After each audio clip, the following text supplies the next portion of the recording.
To apply, visit gsconstruction.ca. One app, triple the action. Play Alberta is proof that good things do come in threes. Whether you're into playing any of our exciting casino games, betting on your favorite professional sports teams from around the world, or buying into Canada's biggest lottery, Play Alberta is the province's only app to do it all. Download today and discover a new way to play. Must be 18 plus to play. If you gamble, use your game sense. Hi, Mike here from Northgate Chevrolet Buick GMC. We're the #1 dealer in the world. Just kidding. If we were, would you care? We're the #1 dealer in Canada. Still kidding. You probably still don't care. Tell you what you will care about, our March Madness sale going on right now. Discounts up to $30,000. And the grand opening of our Autoplex, a massive indoor showroom. No self-proclaimed titles, no iPads, no trips to Vegas or hockey jerseys, just a really good deal. Stop in and see us today, 13215 97th Street, or visit us online at northgategm.com. You're in Northgate country. Craving your favorite mouth-watering pizzas? Papa John's has large specialty pizzas for only $19.99 for a limited time. Get a flavorful all the meats, the works, ultimate pepperoni, Hawaiian, barbecue chicken, and more on original thin or New York style crust. Use the code LSPEC at papajohns.ca or on the Papa John's app. Get yours today. Better ingredients, better pizza. Papa John's. Don't miss a moment of Blue Jays baseball this season. Join play-by-play announcer Ben Shulman for the game live on Sports 1440. The Toronto Blue Jays are on Edmonton's home for all things sports. Sports 1440. Actions speak louder than words. Japa Machinery Group puts your construction plan into action with XCMG construction machinery you need. Available for rental or sale. Learn more at japamachinery.com. I'm Colin Livingston, president of Cantork. Cantork has always been a forward-thinking company, but now that we've turned 25, I can't help but take a minute to take a look back. Thank you to everyone that's been with us along the way.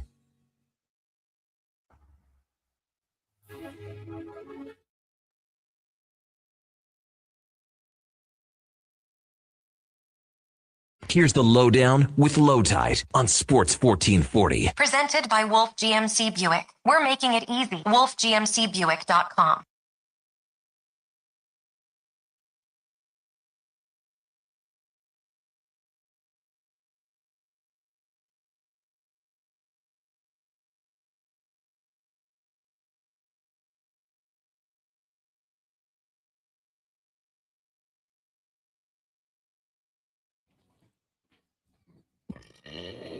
Welcome to the Lowdown. Today's show, Oilers look good, real good. Vegas fires their coach. Man, they're ruthless. March Madness delivered. Duke is out, and Major League Baseball is just beautiful, man. The Lowdown is brought to you by Wolf GMC Buick. It's Truck Month, featuring their best deals of the year. Ask about 0% financing plus extra discounts for Costco members. WolfGMCBuick.com. We're live on YouTube and Sports 1440. We're also on iHeartRadio, sports1440.ca, and Radio Player Canada. After the show, Apple and Spotify podcasts will have us, and we tweet it out on X too. You can reach us on Twitter at Lowetide, at Declan Krueger, and at JFenwick04. Text anytime, 833-401-1440, 833-401-1440. Rachel Kryak from Panelist will join us at 1240 today. At 110 and 120, it's Jason Greger, and we will have Mama MMA talking a lot of NCAA straight ahead at 140 this afternoon. Lots about Oilers winning, lots about everything straight ahead. But first, it's time for the introductions.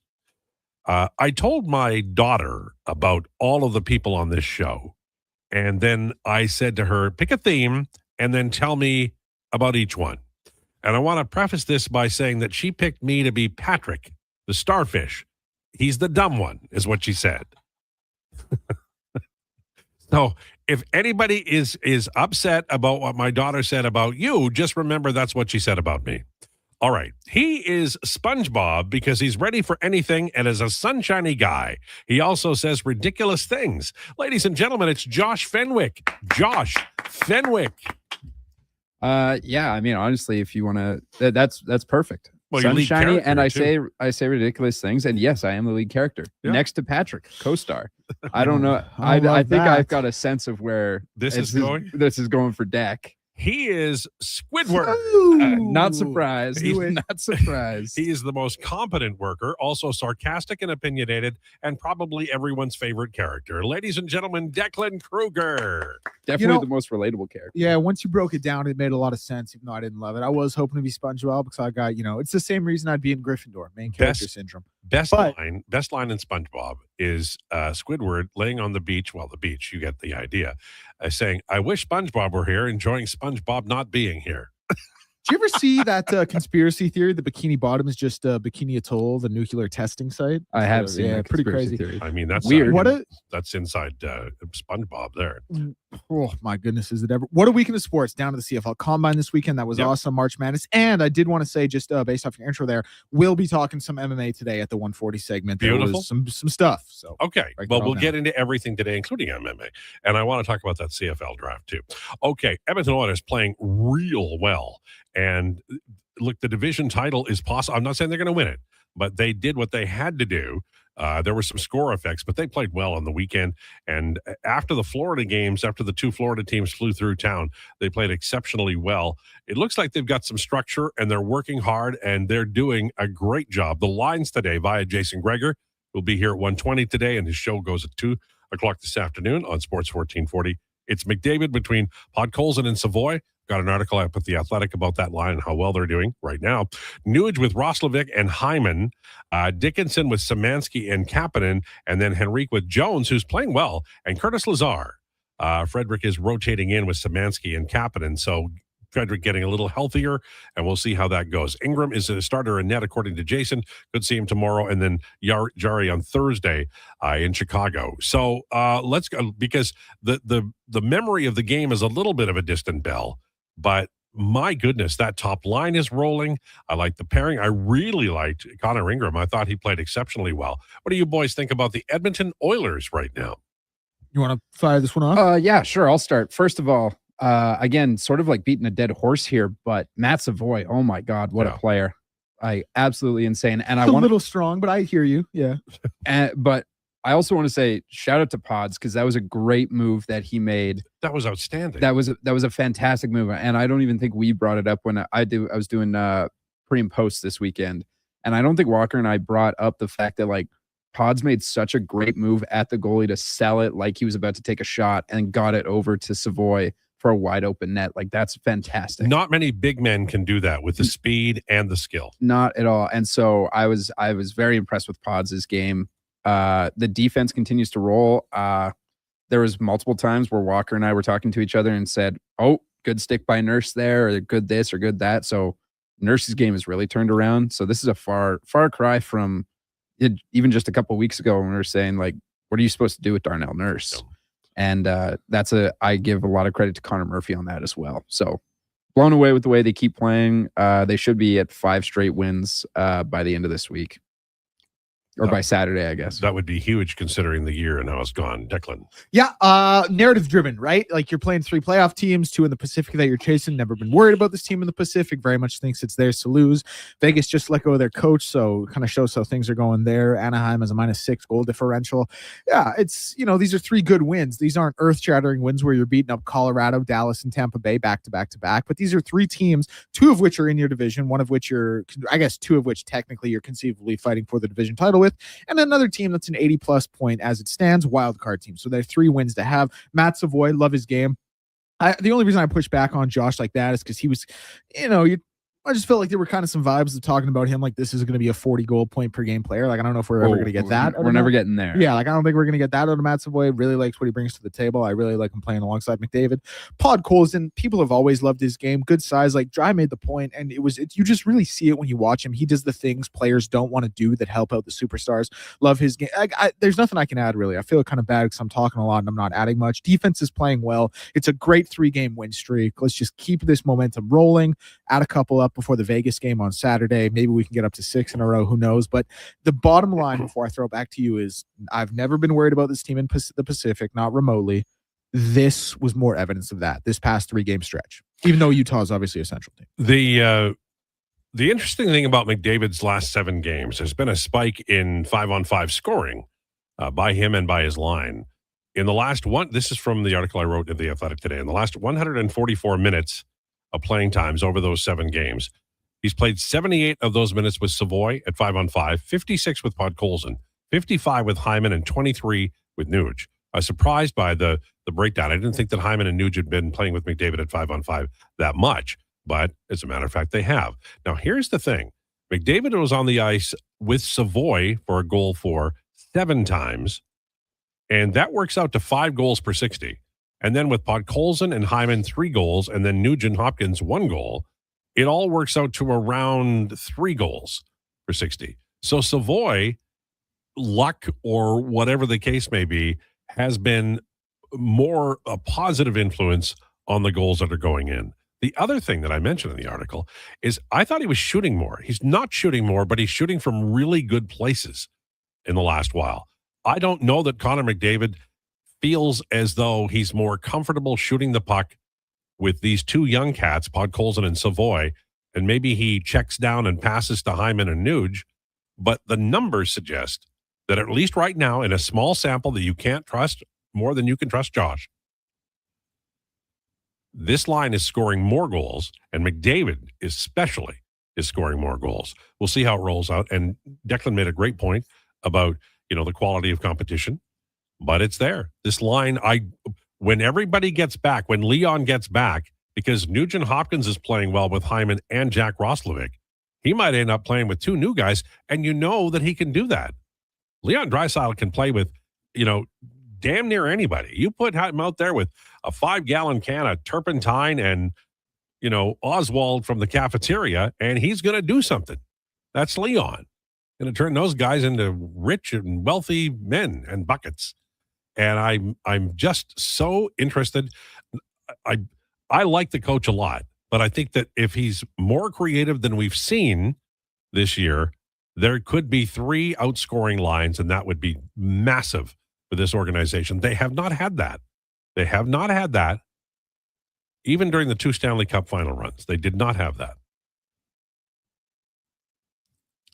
If Connor shoots with Hyman and those guys, there's nobody to get to the pocket if he misses the net. If he misses the net with Savoy, he can retrieve the puck. Well, Podkolzin's good at that too. The one reason I think Nuge is on that line, or at least one of the reasons, is to play that defensive conscience. And Hyman is just like a wrecking crew in terms of forechecking. So everybody brings elements. I think they're all 4 of the wingers we're talking about are really good, but this new group is pretty exciting, and so are the results. We'll talk to Rachel at 12:40 and Jason at 1:20 about that, because I think it's really an interesting part of this team right now. I'm going to ask both of you a question, and I would like an answer, and you can go in whatever order you want. You follow sports, not just hockey, but basketball and football and baseball and all of that. Is there a more ruthless franchise management ownership than the Vegas Golden Knights? Raiders springs to mind, man. Like what they've done recently, they coaches in and out. Bisaccia, we didn't like he was in interim, gone. McDaniels gone. Antonio Pierre gone. Pete Carroll gone. Like they rotate quick. So that's one that springs to mind immediately. They don't have as much success as Vegas, though, right? No. Wait. Who doesn't have as much? Yeah, the Raiders. No, obviously not. Yeah, no. Maybe I should rephrase, and that's not fair to you, Declan. But is there a successful team that is so like this is like nut cutter? They are really, really like interested in winning, and if you don't do it, it's like Capone with a baseball bat. Again, I might say it's everyone's kind of least favorite answer, but when you look at what happened with Darvin Ham, when you I was about to say the Lakers. That was the first one that came to mind for me, was particularly like this decade or since like the Knights' inception, I guess. Is the Lakers springs to mind. They had Darvin Ham. Obviously, they probably stayed in the AD business too long, but they just got off of him for Luka Doncic. Let's be clear, but they're pretty easy to get off a guy when and so, but them going through and cutting players or just going, nope, like this guy's moving up in the lineup, or this coach is gone and we're bringing a new one in. The Lakers is who I thought. Okay. I'm interested in seeing how this goes, because like at some level, if they have success with this, like the Oilers, they're not like this. They just are not. They're pretty damn loyal. You know, if you are a member of the team, there's a chance you can return at some later date. They're pretty loyal that way. Vegas, like, you know, I remember when Marc-Andre Fleury was leaving, there was a brouhaha about it, and they continue to do that. And if you're a fan, I think if you're a fan, you'd be pretty happy about it, honestly, because if you're going to watch Vegas Golden Knights, you can know they are not interested in losing. They're trying to give you a win every night, and I think that has appeal. Let's talk really briefly, if we can, about. We'll do it more later, but I got to talk to you, Declan and Josh, about Duke losing and how they lost and the reaction that you showed me, Declan. This is high theater we're talking here. This is Shakespeare. No, I mean, for anyone who didn't watch this game, my goodness, what a game. UConn was down 19 at one point. They come back to win it. For anyone who didn't see, I should have maybe said, Josh, hey, grab the clip or something for that. It'll be too late by the time it's pulled, so we won't do that. But they were down 19. They end up like, it was just a little. So what Dan Hurley basically told his team was, he was like, win every 4 minutes by 3 points and we'll slowly chip into it. Then AJ Caravan, with like under a minute left, he hits a 3 to cut the lead from 4-1. He was 0 for 5 from that point. The final possession of the game, Duke inbounds it. All they have to do is hold the ball in the backcourt and they would have won the game, or got fouled and shoot free throws, because it's a 10-second violation in the NCAA, 8 in the NBA. Cade Boozer ends up trying to throw it down court. It gets tipped. Braylon Mullins actually gets his hand on the tip. He gives it up to Caravan. Caravan gives it back to Braylon Mullins. He hits a logo 3 with 0.3 seconds left to take the lead and then eventually win the game for UConn. It just incredible theater. The call, I could maybe play the call for everyone if they want to hear it. Do we have it right here? I think that's the one you're talking about. Should I play it, Lowetide? It's your show. Yeah.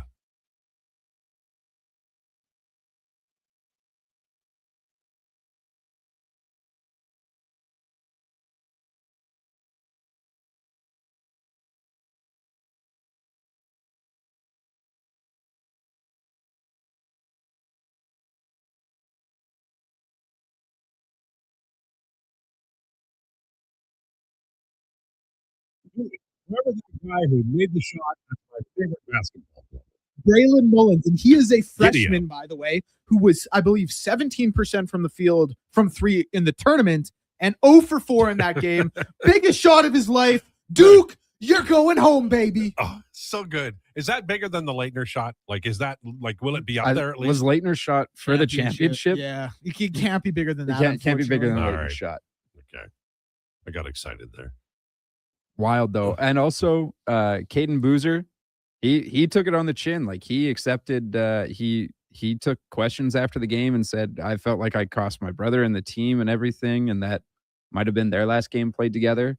For, you know, a freshman to go, yeah, I'll answer questions from the media after he turns the ball over and a guy has the biggest shot of his life to knock out his team. Is really, really something special, honestly. Okay, 12:15. Want to mention Toronto Blue Jays. Now, they played the A's, and the A's are like, they don't have, the pitching isn't great, but they stymied some really good bats all weekend long. And they're 3-0 with the Yankees. They're tied for first in the AL East. It's early days. I mean, there's 162 of these puppies, and they're only 3 in. But I have to say, the Toronto Blue Jays were impressive this weekend. The pitching was there. The bats were there. Now, there was some late, inning heroics, but they picked up. It felt like they had just picked up where they left off, and the level of excitement was extreme. It was really, and I love the review. I'm loving these reviews that they make where they turn like an obvious strike, and they're like, yeah, okay, review, and it's a strike, and you don't get screwed over if you're the pitcher anymore. I like that, or hitter. Yeah, unless you're the hitter going up behind Alejandro Kirk, who, like, again, it's the Athletics, so maybe let's not. Maybe I shouldn't get too excited, but like, he's still framing pitches crazy. They weren't challenging any of the calls against him, and a couple of them were like, that definitely seems like it would have been a one to get challenged, and he's still just like laying the boots to these guys in his way of framing the ball. Well, and I think, people are saying that catchers won't be as important now, but they might be even more important. Yeah, You know? especially if they can frame pitches the way a guy like the Big Kirky does. Or Yeah. Well, because if you do it well enough, then they won't even challenge, even if it might have been a ball. Yeah, right? and then on the flip side is like that is the person that knows the box the best because he's there for everything, so he knows every call and sees it. So the fact that catchers can also challenge is pretty good. Yeah. I would like fans to be able to challenge. That's my next step. All right. Busy day. Now, Mama MMA, we got lots coming up at 140 on Mama MMA. Yeah, so my favorite fighter lost this weekend. That will be the tease. Okay. That will be the tease. All right, sounds good. So Joe Frazier lost this weekend. We're going to talk about that at Mama MMA. Obviously, we're free to talk about the March Madness, which is wild in the streets. We'll talk about that. We've got the Oilers, obviously, with Rachel and Jason, and a CFL draft. I want to talk about that a little bit, NFL too. On the way next, though, rumors. This is the Lowdown with Lowetide on Sports 1440 and YouTube.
Here's the Lowdown with Lowetide on Sports 1440. Presented by Wolf GMC Buick. We're making it easy. WolfGMCBuick.com.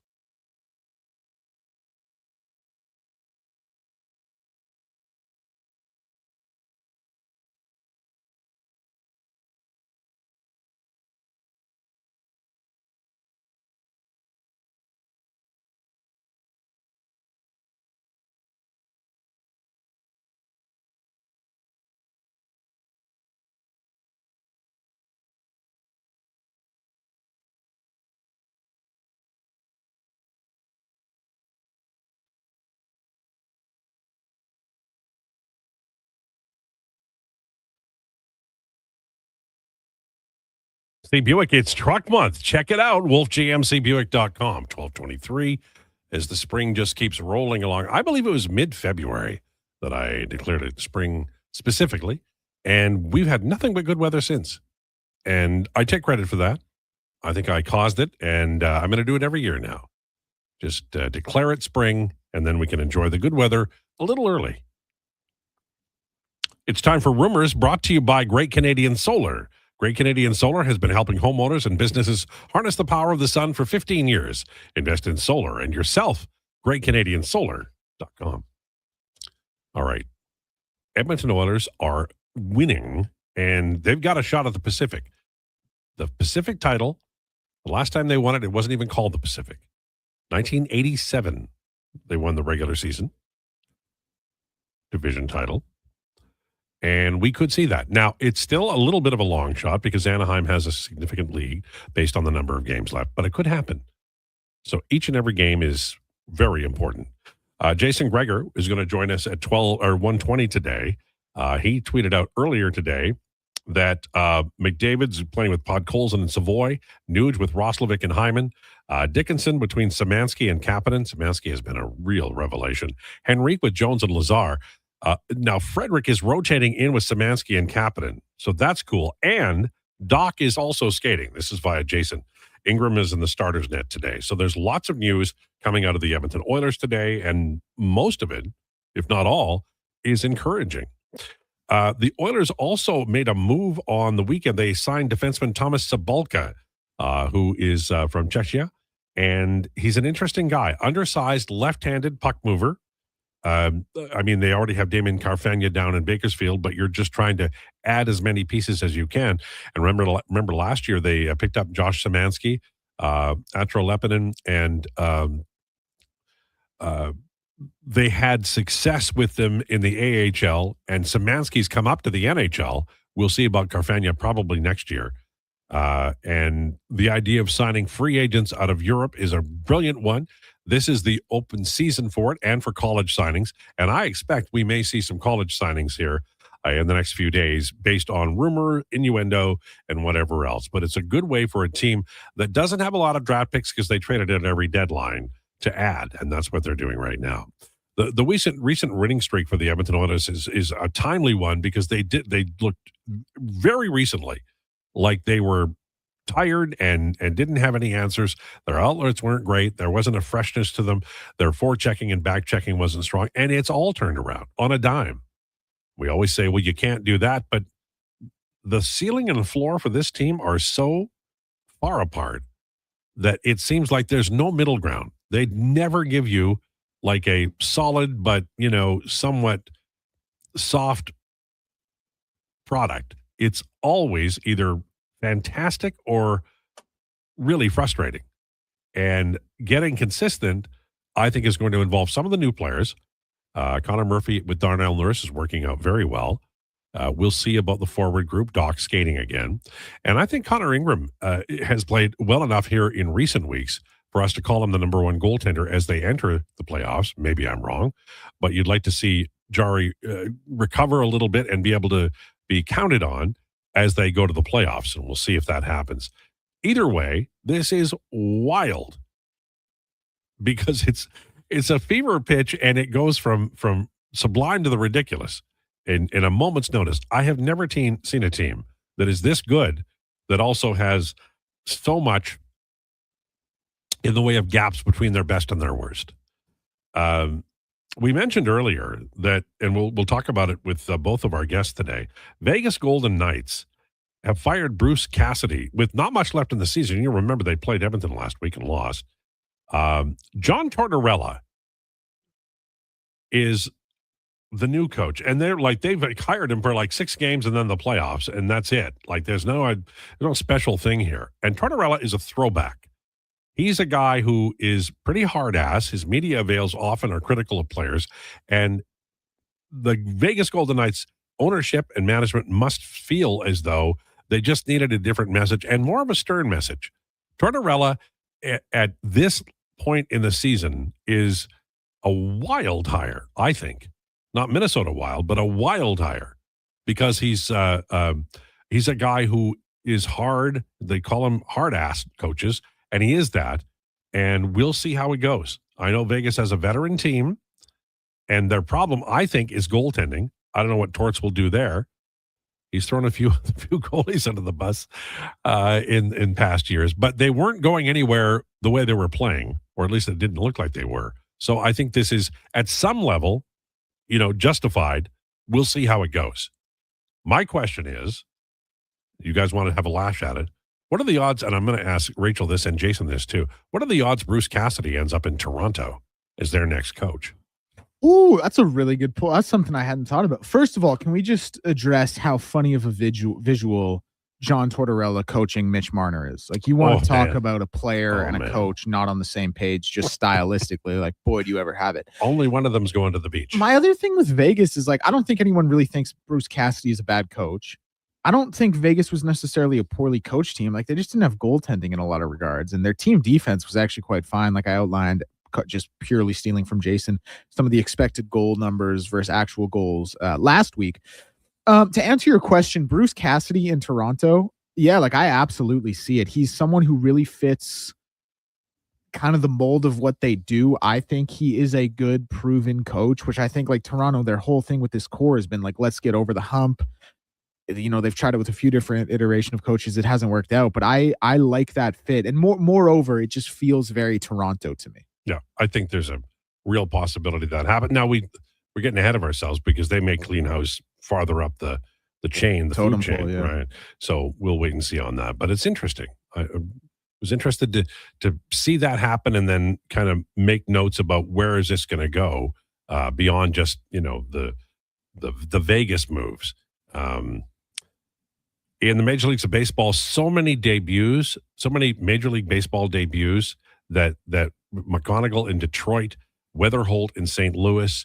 There have been just, Murakami took off like with a homer streak right off the bat.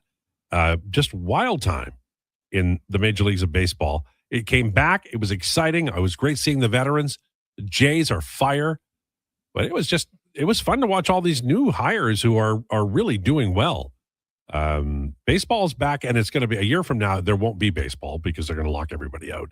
But right now, it's just an absolute blast. If you love baseball, then I know you are having a blast right now. By the way, tomorrow, Donovan's going to be here, and he is part of the Edmonton Rotisserie League this year. And Carrie is in there. I used to be in there. And he drafted he acquired by auction a fantastic offensive team, but he has no pitching. Can either of you guys pitch? Once upon a time, back in my youth.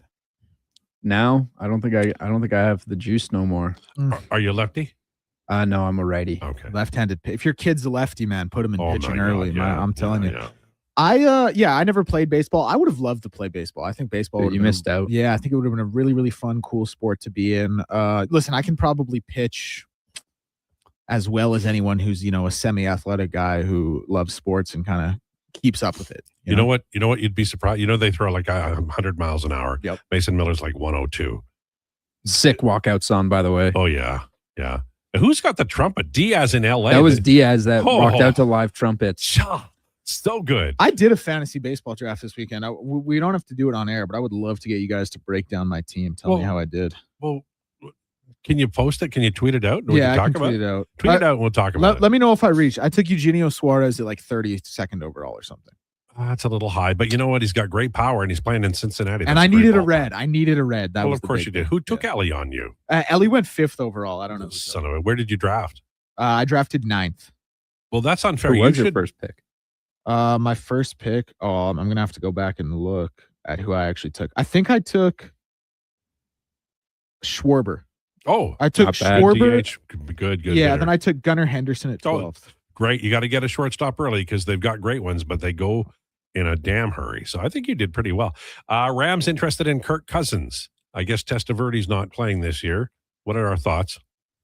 Not a bad backup for, yeah. I mean, like, you're just Not getting a an old bad guy to back up an old guy at this point. I mean, yeah. Listen, he can come in and play. He's still will be able to come he's in still and play. very accurate, but I would say at this point he's probably even less mobile than Matt Stafford because his leg absolutely blew apart. So this is like the Eagles got their ancient backup quarterback, and now all the good ones are gone. Essentially, yeah. Like, I mean, like when you're looking for backup quarterbacks, Kirk Cousins is probably the best one that you can get on the market. Maybe outside of Flacco because he's elite, but like if you're getting him to back you up, like that's a legitimate guy that could be a starter on a couple of different NFL teams. Where's Joey Bosa going? I don't know. I mean, he's kind of in a spot a little bit where like he blew my expectations out of the water in Buffalo. And Connor said like he told me pretty much exactly what he was going to do. And I kind of approached it the same way I did Von Miller. It's like, listen, expectations are low. Anything above that, I'm going to be happy with. He's actually in a spot where he'll still be able to get a little bit off of the edge. And I think he's actually going to have a fair shake of where he wants to be mixed with teams who want him. Obviously, injury history concern, obviously older, all that. But it's not like he is so washed he's just begging for a job, in my opinion. Do me this, riddle me this, okay? Give me the parse the words and tell me what he's really saying. Eagles GM Howie Roseman said, I understand there's interest in the A.J. Brown story. I don't have a home under a rock, but my answer to any question on A.J. Brown is a member of the Eagles. From my perspective, anything you ask me about A.J. Brown, I'm going right back to that answer. What is he saying? Well, first of all, Bird Magic highlights were just on the TV. Second, that's the quote from a GM who's about to trade A.J. Brown. That's what I thought. Like in June or whenever they can trade him, right? Yep. It doesn't take a genius to see that A.J. Brown is not going to be We really love him around here. He's a great guy, team player. He's definitely not that. Then we great know guy, he's lying. team player. Starts talking about A.J. Brown as a teammate, then we know you're lying. Don't start me in fantasy this week, A.J. Brown. So they're going to trade him like after the draft, and so are they going to get future draft pick? Yeah, I don't know. We'll see what happens. We'll see. And listen, maybe there actually is like he's a good wide receiver, and he's clearly the best wide receiver on that team. With all respect to Devontae Smith, they're like you try and make it work. You're in a window similar to the Oilers. Like they have one, which helps, but you're also in a window. So I'm interested to see what his value is because you're right. Like you get a lot of good on the field. Yeah. But you're taking so much off the field baggage. And you know what? You get a little bad on the field too. He had some pretty big drops. He had some dookie games this year for sure.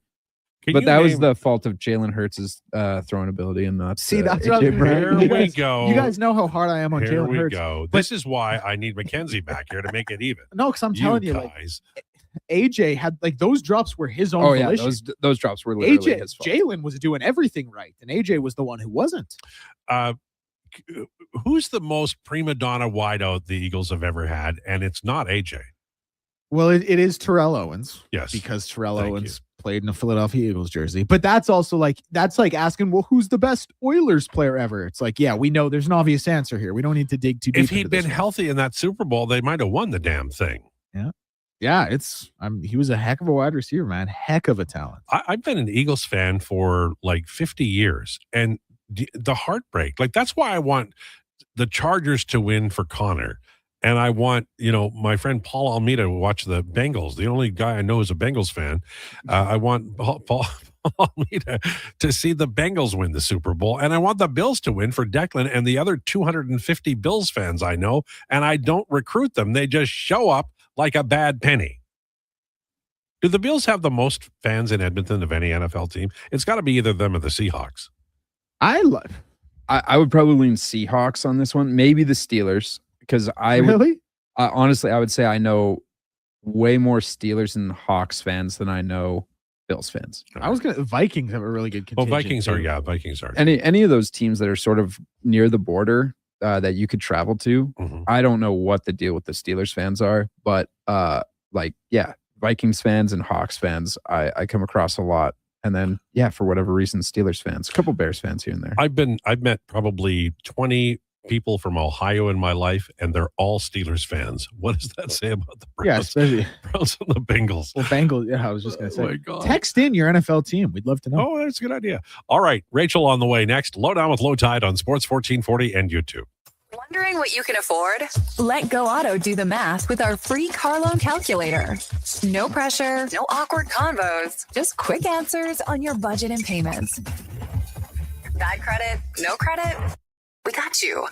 Text check to 780-777-7777. That's check to 780 all 7. Find out what you qualify for and start shopping with confidence. Go Auto. Drive what you love with payments that make sense.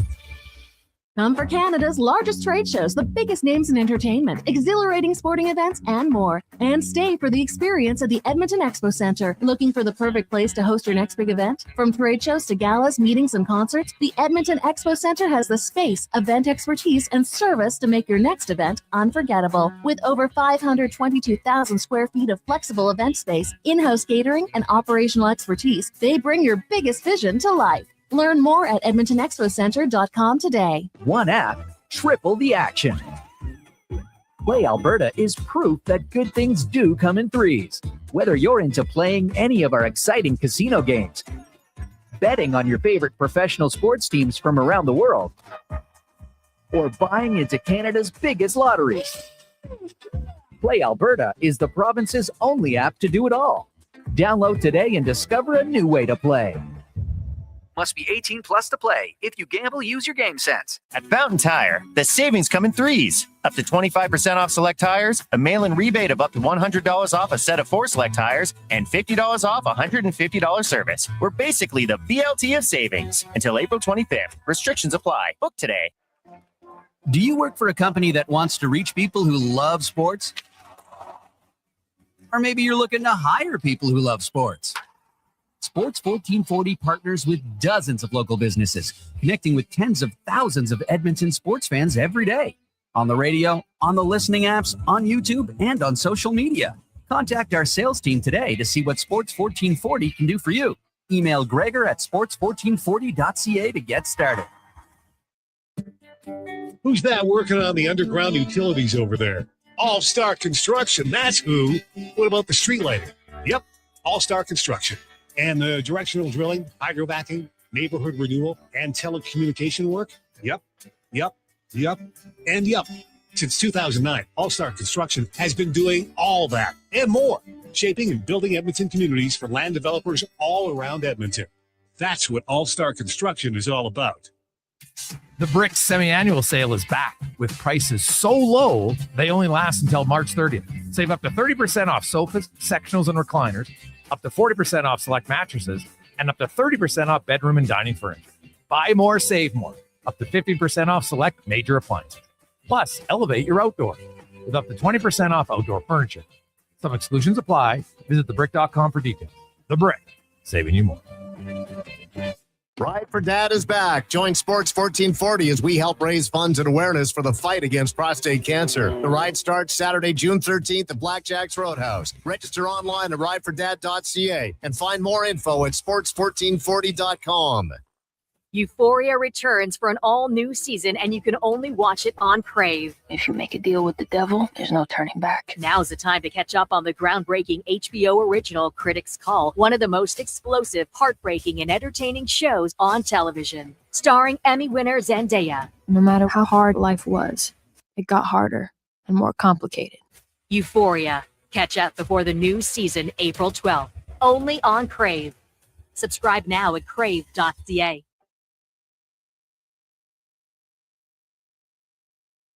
The Lowdown with Lowetide on Sports 1440. Can you fit sports encyclopedia on a business card? Presented by Wolf GMC Buick. We're making it easy. WolfGMCBuick.com.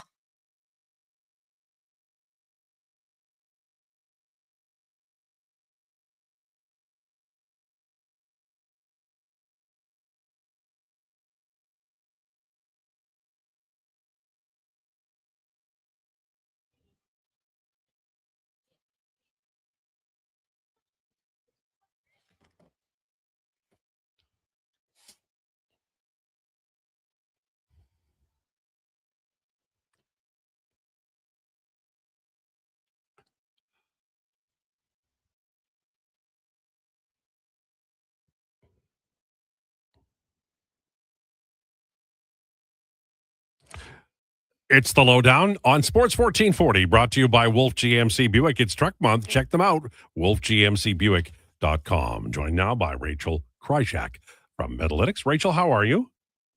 I'm good. I'd be better if I could use my eyes to see, but alas, eye doctor, so there's no vision right now. How are you? So it's nothing serious, right? You're getting some kind of checkup or something? Yeah, like I haven't been to the eye doctor in 3 years, which is not good for somebody who wears glasses and watches a lot of hockey. Right. So she had to do a whole lot of checking, and I was like, hey, can we not do this? I have to go on with Lowetide. She goes, we're doing it. All right, then. Well, there you go. You're all set. You just got to wait a little while for everything to get better and the sliver of daylight to come in, and you'll be fine. So let's start here because I think it's a big story. Which set of wingers, Nuge, Hyman, or Podkolzin and Savoy, is a better fit for Connor McDavid? Man, that is, you know what? It's a tough one, but I'll say this. Extremely positive that we get to have this conversation, because the last 2 seasons, our conversation has revolved around, well, whose wingers, like, who do you give the bad set of wingers to? No. Because either Leon or Connor has to have them. And wow, now you have 2 sets of good wingers, and they each get wingers when they're healthy. And I think that's great. I would personally put Podkolzin and Savoy with McDavid. And the reason I would do that is Podkolzin has a lot of the puck retrieval skills that Zach Hyman has. He doesn't have quite the hands that Zach Hyman does in front of the net, or the finishing capability. And I think that Zach Hyman, when Draisaitl is back, would benefit from the elite passing, and that could probably be a line that really outscores their opponents. And as it pertains to McDavid, with Podkolzin, he's a guy that can go and retrieve the puck and get it to McDavid in areas, and McDavid doesn't need all that long to make defenders look silly. And then you add Matthew Savoy in there. I think Matthew Savoy is the smartest winger that the Edmonton Oilers have on their entire roster. And he also has some really good speed. And to play with Connor McDavid, you need both of those things. And I think if you can have a scenario where you've got a really young player that has got some chemistry with Connor McDavid, of all people, on a contract that is less than 0, basically, you have a chance to extract some stupendous value out of both of those contracts. And if you can get Podkolzin and Savoy performing like $4 or $5 million players playing next to Connor McDavid, and they're making not $4 and $5 million, you are laughing, because that now gives you 2 lines that you can throw out and go, all right, defend this. That's true. Do you think there's any, McDavid is a very sincere person in interviews, but he scores his 400th goal and he says, goals don't come easily for me. He's not trolling us, right? He believes that?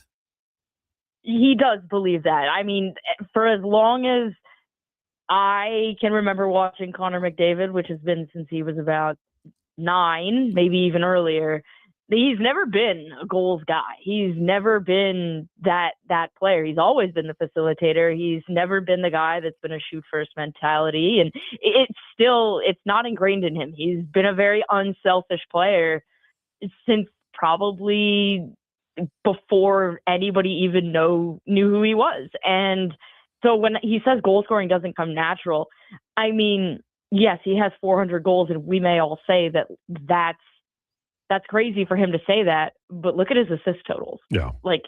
They're not even in the same stratosphere.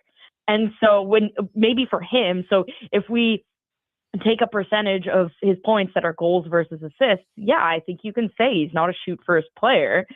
But we're talking about one of the greatest players to ever put skates on.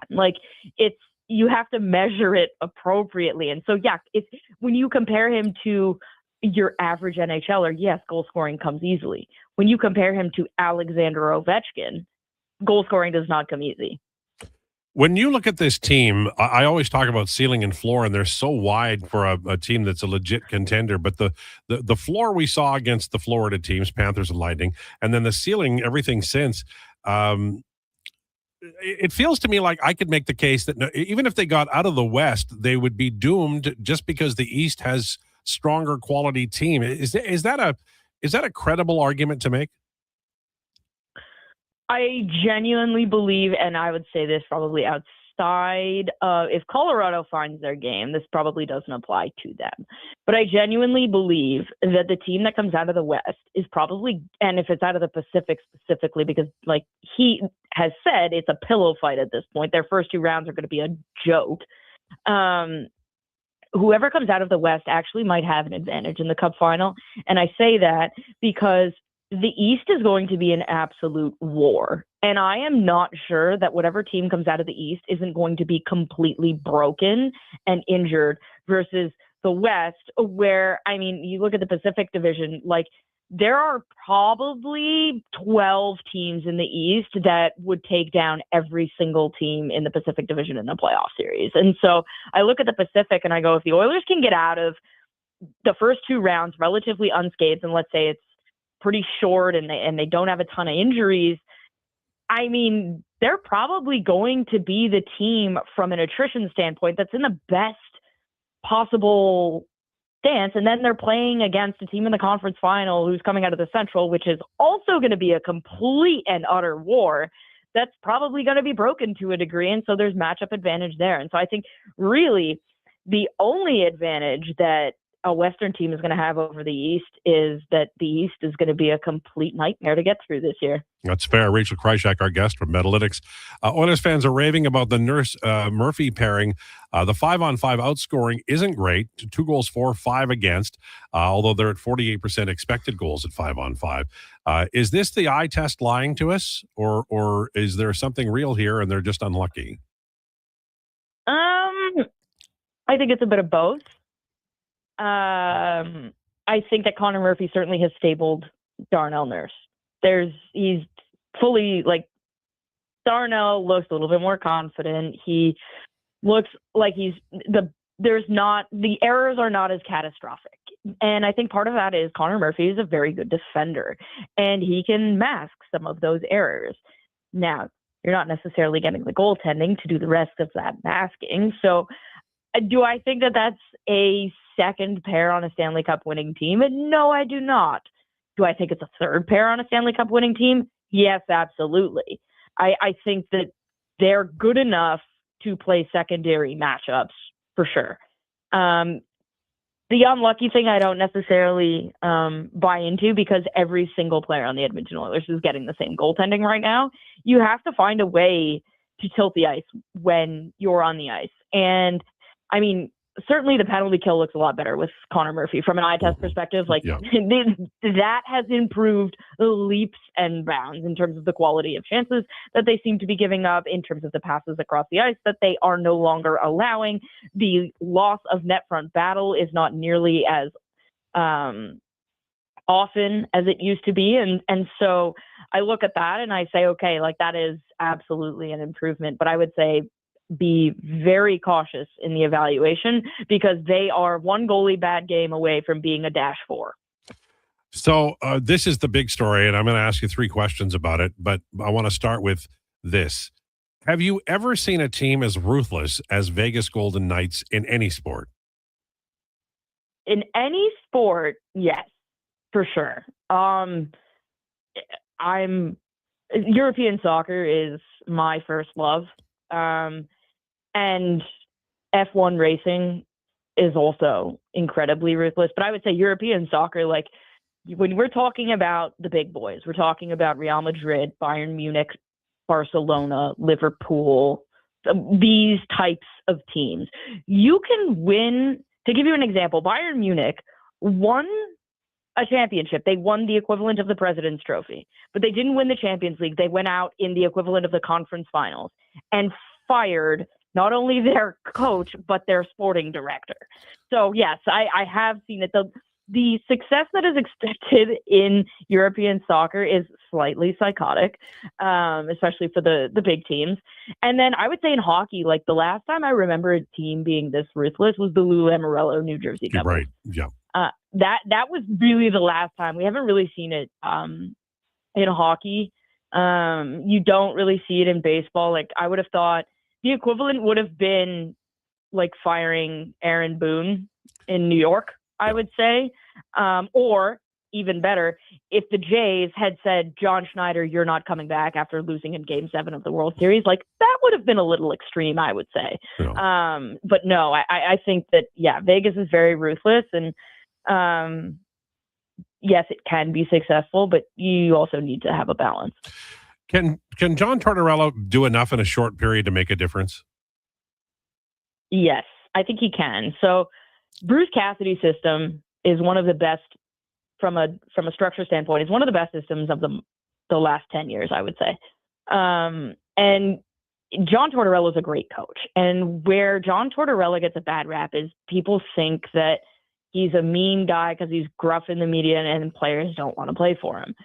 I have not heard a single player say that they don't enjoy playing for Torts. Like, this guy will let you come at him, and if you convince him, he'll go with it. Like, he will give you the chance. And so, like, the thing with Torts is if you're in the doghouse, you're not there permanently. Like, he gives you the chance to earn your way out. And so what I think is going to happen here is if they keep Cassidy's system, and they should, and you get a guy like Torts who can motivate guys, you get that new coach bump, and your goaltenders play above an 870 save percentage, which they haven't gotten since the Olympic break, then I do think that Vegas is going to benefit from this, because we all know what a new coach bump can do, and their system's already good. It wasn't like Cassidy got fired because he had a bad system.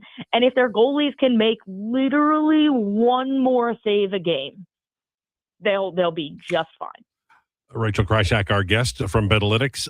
Final one. If I said to you Bruce Cassidy is going to be the next head coach of the Toronto Maple Leafs, would you be surprised? Surprised? No. Happy? Also no. I look at this and I go, I obviously pay close attention to the Toronto Maple Leafs. I'm really sick and tired of watching that team hire people in a backwards direction. They hired Mike Babcock, and then they made Kyle Dubas the GM, and that didn't go well. Then they finally got Sheldon Keefe in, and when Kyle Dubas and Sheldon Keefe were in lockstep, things were going really well. Then they had Brad Tree Living, and Sheldon Keefe was still there, and they weren't on the same page. Then they brought in Craig Berube, and they're still somehow not on the same page. As far as I'm concerned, what needs to happen in Toronto is if they decide they want to fire Brad Tree Living, they need to hire a GM, and you need to let the GM hire the coach. You can't do coach and then GM, because what happens if the guy you hire for GM is not in line with the guy you just hired to be your coach? That it just does not make sense to me. So I'm not against Bruce Cassidy being the Leafs coach, but it better be because the new GM they bring in says Bruce Cassidy should be the coach, not because somebody at Rogers decides, I think Bruce Cassidy should be the coach, and I'll worry about hiring a president and a GM later. Yeah, that's a good point. All right, Rachel, thank you. Appreciate it. Sounds good, Lowetide. We'll talk next week. There you go. Rachel Kryak from Betalytics. Interesting stuff. I don't know. I think the Oilers can get out of the Pacific if they play like they are. And I think they can beat Dallas. But Colorado, that's going to be the tough one. And then if they do get to the final, who they going to play? Carolina? Yeah, I don't know if they can beat Dallas this year. I know they've had playoff success against them, which is what Dallas has done to them this year. I don't see it. But I wanted to say really quickly before break, I think Rachel is out to 12 teams in the East that could beat every team in the Pacific. There is no way some of those teams 9 through 12 could beat Edmonton in a playoff series. Washington, Philly, Detroit, Ottawa, no chance. Okay. I like Rachel, but that was crazy. 12 teams in the East. Like, that is an Eastern bias. That is anti-Edmonton bias. There is no chance. So bike racks at 3 or... Well, she might hurt me, so no, we'll talk it out instead. But that was just crazy. I had to say something. Did she? I think she might have just pulled that number out, but maybe I'm we'll sure, talk to her about it. I don't know though. She seems pretty well thought out all the time. No, that's true.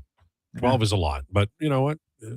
The one thing I'll say is that Philly seems to be a surprise this year. I'm not saying they'd beat Edmonton, but I think there's better times coming for Flyers fans.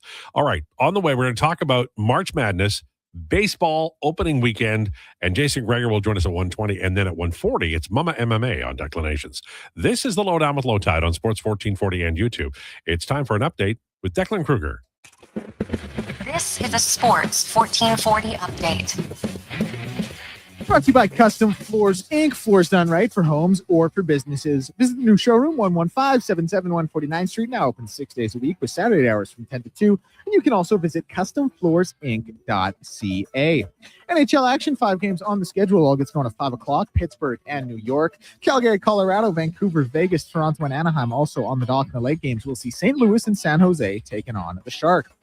NBA action gets going at 5 o'clock with the Miami Heat playing host to the Philadelphia 76ers, 5 p.m. tip for that one. Washington and the LA Lakers will be the late game at 8. And MVP hopeful Shai Gilgeous-Alexander and the Oklahoma City Thunder will be playing host to the Detroit Pistons at 7:30.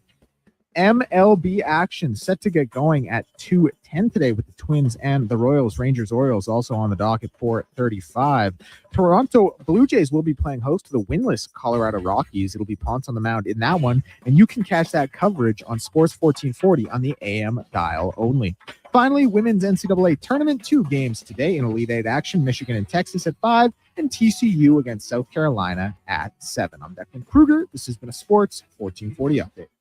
1440 Stingray Radio Station. CKJR broadcasts from West Edmonton Mall and Wetaskiwin. Download the free Stingray music app and listen wherever you go. Mr. Reuter kinda speaks French. Je m'appelle Monsieur Reuter. Je suis plombier. Très bien, Mr. Reuter. Your name is Mr. Reuter, and you are in fact a plombier, a plumber. You are an excellent student. Au contraire, mon frère, je suis un excellent étudiant. Also, I'm not here for a French lesson. I'm here because someone clogged up the toilets. Ah, oui, right this way. For a plumber who speaks your language.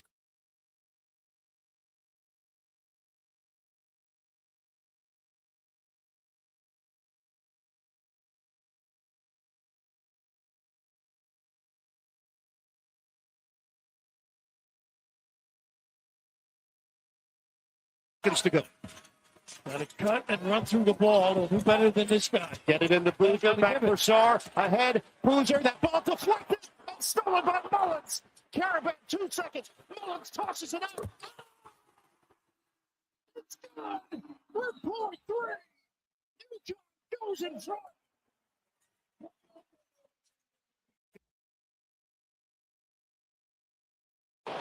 Nervous up the middle, looking for McDavid. Dostal will spin that up towards center. And Frank Vetrano has it bumped off a stick by Colson, charging toward this. 3-0 Edmonton, taking control. Goals in 3 straight for 1977 as Okamoto trails one.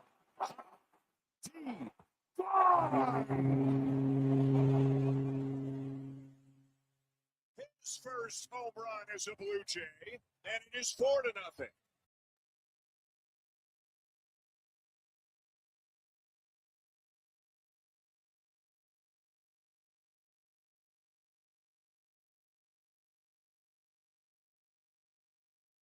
Jersey barriers and aggregates. Farmers, contractors, homeowners. Plan your next project at BashawConcrete.com. Family owned, over 60 years pouring. Bashaw Concrete products. Once again, start here. BashawConcrete.com.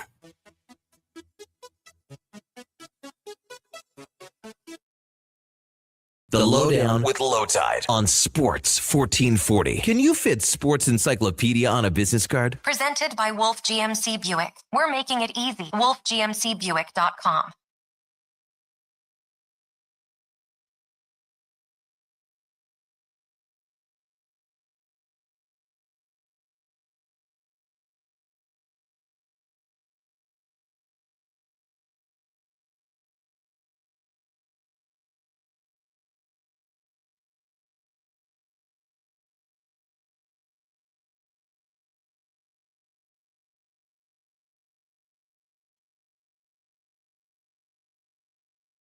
Brought to you by Wolf GMC Buick. It's Truck Month, featuring their best deals of the year. Ask about 0% financing, plus extra discounts for Costco members. WolfGMCBuick.com. Lots to talk about this hour. We have Jason Gregor coming up at 1:20. We'll talk about the Oilers weekend, what they looked like this week, and their lines and pairings, and returning to health guys like Frederick and Doc, and maybe a goaltender flip here in the first 2 games of the week with Ingram going first and then Jari later in the week. We'll talk to Jason about that. Wanted to just mention a couple of things that happened on the weekend that are worthwhile, beginning with baseball. Josh is a big-time fan of one particular player. Mike Trout went to the plate 13 times, 6 hits, 4 singles, 2 home runs, 3 RBI, 7 walks, a stolen base, 462 batting average, slugging percentage of .923. Not bad for your favorite player. He turned back time. It was like the old Mike Trout.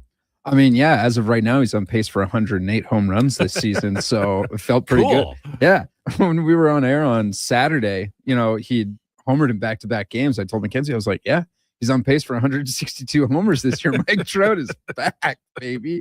But yeah, like the resurgence that he's having this year is fantastic. I know he's back to the old Trout.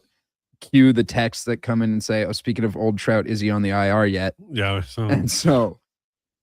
But for now, it's fun. And I think the Angels really need this. And the top of the order, we had Jensen Lewis on the morning show today, and he said that the top of the order is really showing up as well, which I totally agree with in hitting. So right now, as of right now, super fun Angels baseball being played. Yeah, it is. It's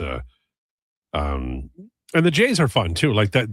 The Jays are more fun. The A's aren't the greatest team, but they have great bats, and their pitching just shut them down. It was awesome. Yeah, and then you get the Jays contribution. Everyone up and down the lineup contributed in some way, shape, or form. Obviously, Jimenez had the walk-off single on Friday night, and then Clement had the walk-off single on Saturday, and their matinee affair in the extras, and then yesterday, Lauer shows up, the guy that wasn't even supposed to be a starter this year, 9 Ks. Everyone else just they're putting Springer, Dinger, all these things. So the Jays are incredibly exciting. And just looking up his stats so I get him right, but Okamoto hit a home run, hitting .333, 4 hits. I think he's the guy we think he is. He's got great plate discipline, and he does have some power. Yeah, and then on the flip side, on the defensive side, he's got a solid arm too. He was getting it to Vladdy at first base, and has his tracking ability and mental game on the defensive side of the ball is fantastic so far. Yeah, and it's early. It's only 3 games into a 162 game season. The problem with baseball, you get all excited, and then your pitching in the next series goes south, and then you're mad. Or you go through the first month nails, and then the second month is bad, and you're like, what's happening right now to the game I loved? Yeah, it's true. 105, Lowdown with Lowetide. All right, Final Four. We don't have to talk about Duke, so I'm all in about talking about the Final Four. This is not quite the bracket you thought it was going to be, but it's pretty close.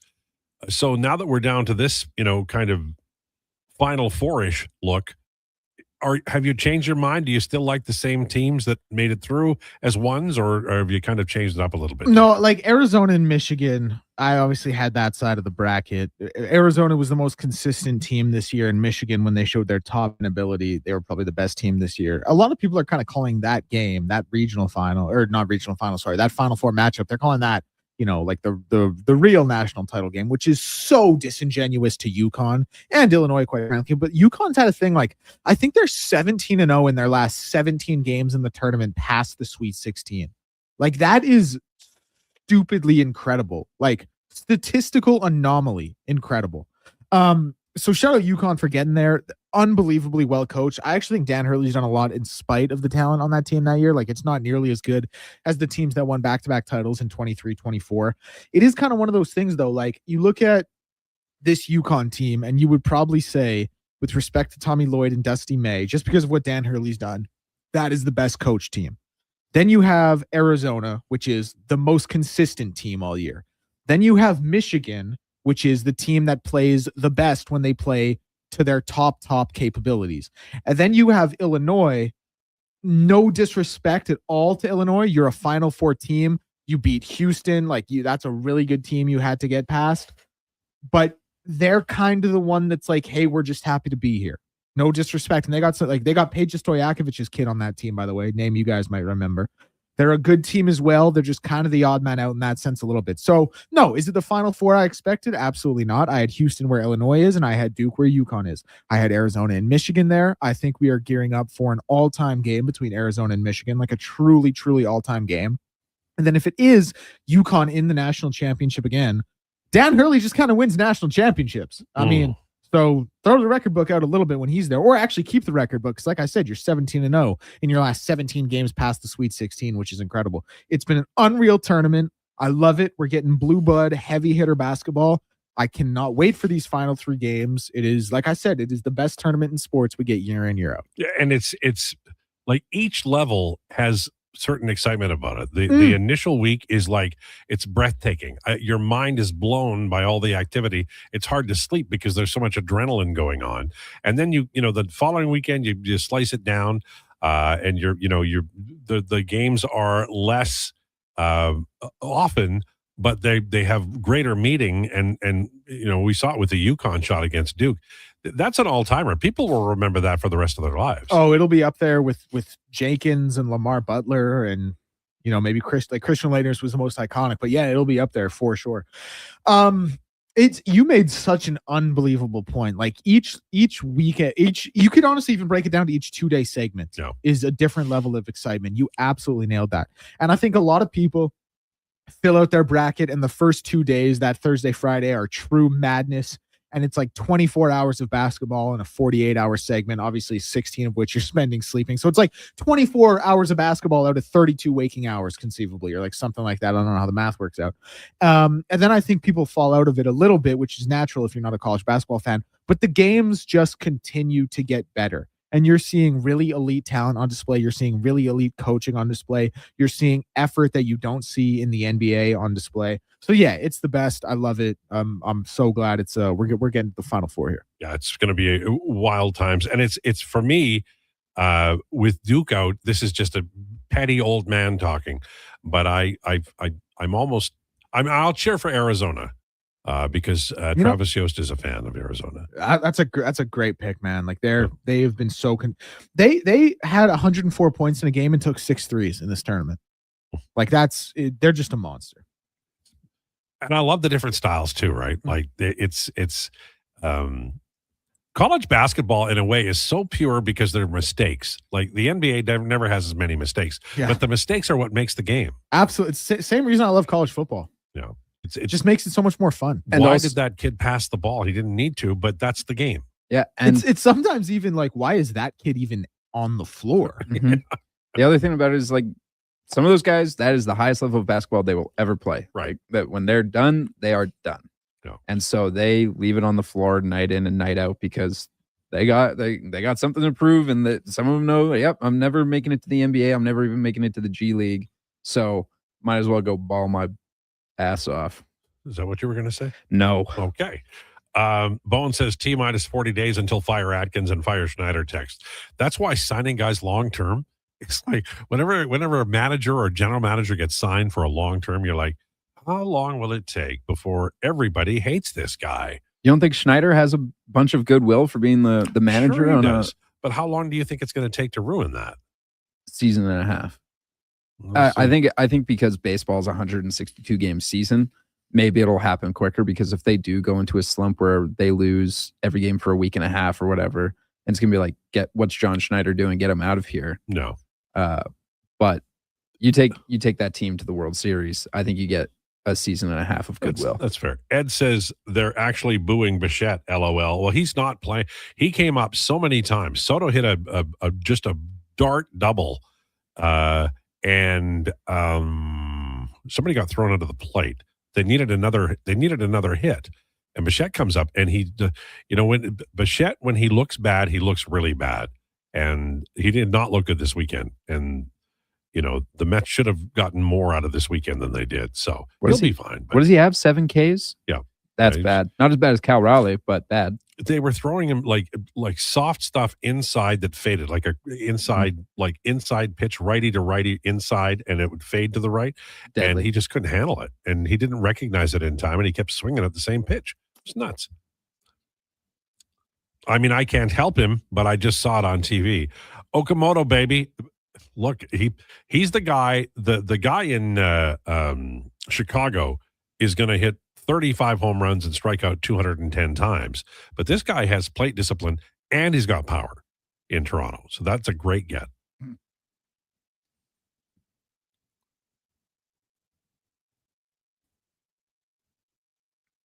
Propane pimp. Everyone contributes, including Brendan Little. Well, Yeah. I don't know. He's the one that gave up a grand slam. Yeah. That was damning.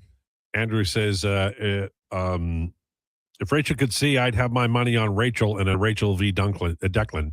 I mean, look, Declan was a boxer, right? But I don't know how quick he is. He's aging. You know, he's Leon Draisaitl's number now. It's true. It's a tough beat. It's tough. Remember when we didn't know how old he was? Yeah, I know. He let it slip during the summer to me that like how old he was because we were talking about something. He said, "Yeah, well, he's only a year older than me." And I went, "Oh, got you." I love it. 99 Cup final rematch, Sabres versus Stars. I'd be down with that, but I just let Buffalo win this time, man. And anybody goes in the crease, it's a 5-minute penalty with power play time. If ever there was a fan base that needed a win in hockey, it's Buffalo and Vancouver too. But everybody on this show is angry at Vancouver fans online. So except me, I don't care. But these two guys are like the one thing I can count on. If we have a boring day, I can say, "Hey guys, this Vancouver fan is texting online and he's a Canucks fan, a bit of a jerk." And you guys will go, well, nuts. the Nucks suck. I think I think you might be convincing or mixing me up with Donovan because Donovan hates the Canucks. Like he's on Twitter all the time. Anytime anything comes out about the Canucks, quote tweet. He tweets about the Canucks more than he tweets about the Oilers. I understand that because I watched the Leafs forever. You know, because my dad was a Leafs fan until they traded Frank Mahovlich, and then he wouldn't watch hockey with me anymore. So I hate the Leafs because they traded Frank Mahovlich. Rightfully so. Yeah. By the way, the Jays lineup: Springer, Sanchez back in the lineup, Guerrero, Barger, Kirk, Varsho, Okamoto, Clement, Jimenez, and Ponce on the bump. It's going to be an interesting. That's a great game for him to come in and pitch for the Jays today. Going to be very interesting. All right, 1:15. We're going to take a break on time. Paint a big number 1 on the wall. Jason Gregor on the way. We'll talk about the weekend. We'll preview his show. It's all straight ahead. Lowdown with Lowetide on Sports 1440 and YouTube. Got a car you're ready to part with? Find out what it's worth. Fast, easy, and totally free at Go Auto. We're talking top dollar trade-ins, whether it's a little worn or still rocking that new car smell. Just a few clicks, and boom, you've got your value. Text value to 780-777-7777 to start. That's value to 780 all sevens. Why guess what it's worth? Let Go Auto show you the money. Edmonton's only 24-hour-a-day sports radio station can be heard anytime, anywhere. Sports 1440 is streaming on your phone, your tablet, your computer. Download an app today and listen to Sports 1440.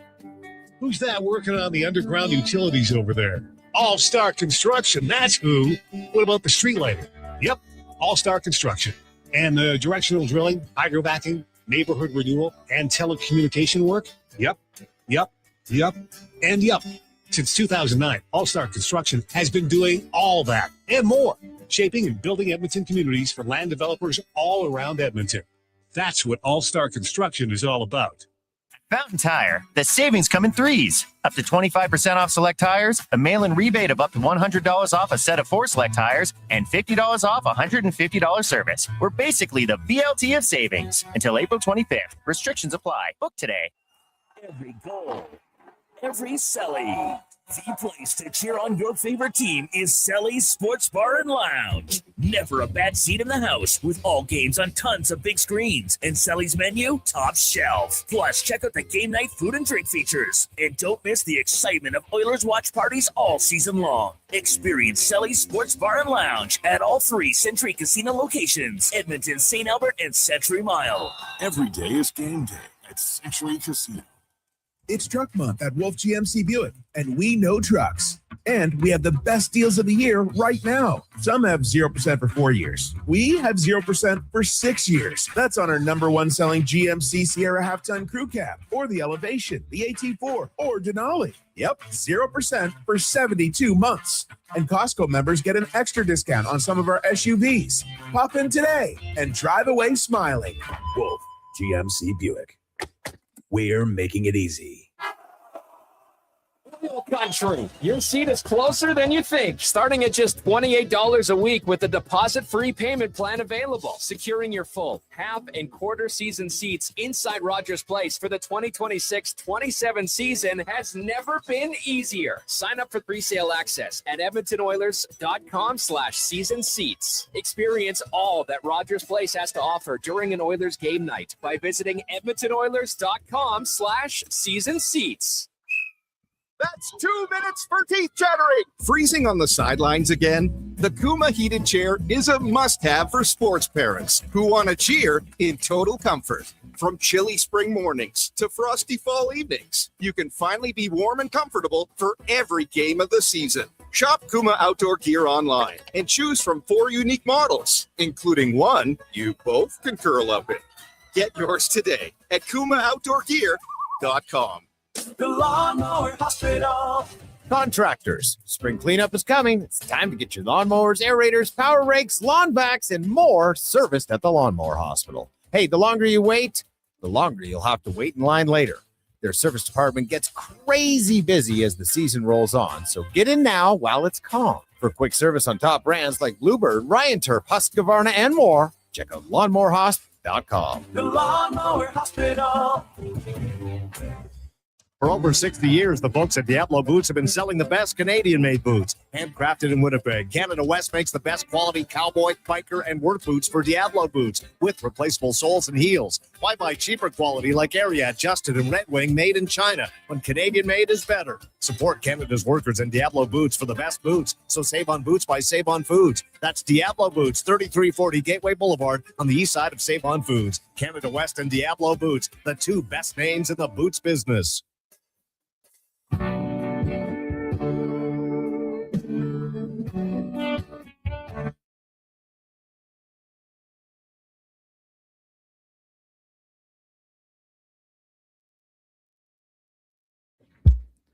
Portions of this hour brought to you by the Edmonton Oilers. Oilers fans, season seats have never been easier. Sign up for first access to full, half, and quarter seats, starting at only $28 per week by visiting edmontonoilers.com/season seats. He's the only person to win an arm wrestling contest with the Philly Fanatic. The Lowdown with Lowetide, now on Sports 1440. Presented by Wolf GMC Buick. We're making it easy. WolfGMCBuick.com.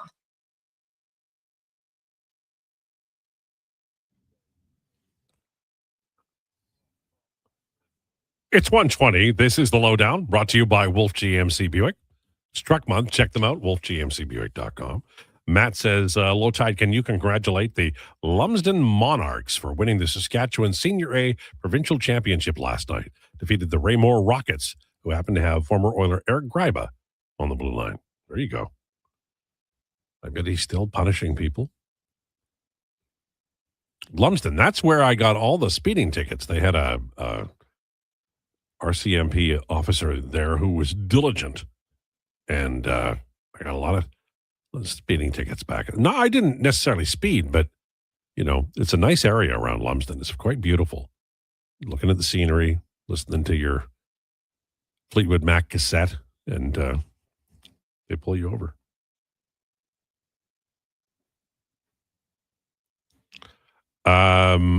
I'll tell you about the mall Thursday. Been listening to your show since 1260.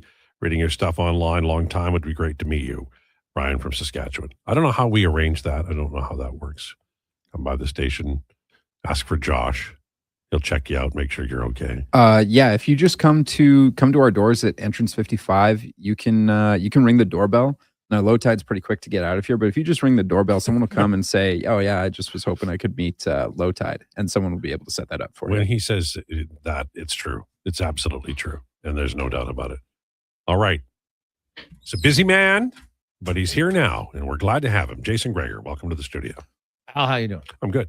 I read your tweet or X or whatever it is online. Doc is skating, Frederick's skating in and out and that sort of thing. So guys are starting to get a little bit better. Yeah, Frederick won't play tomorrow.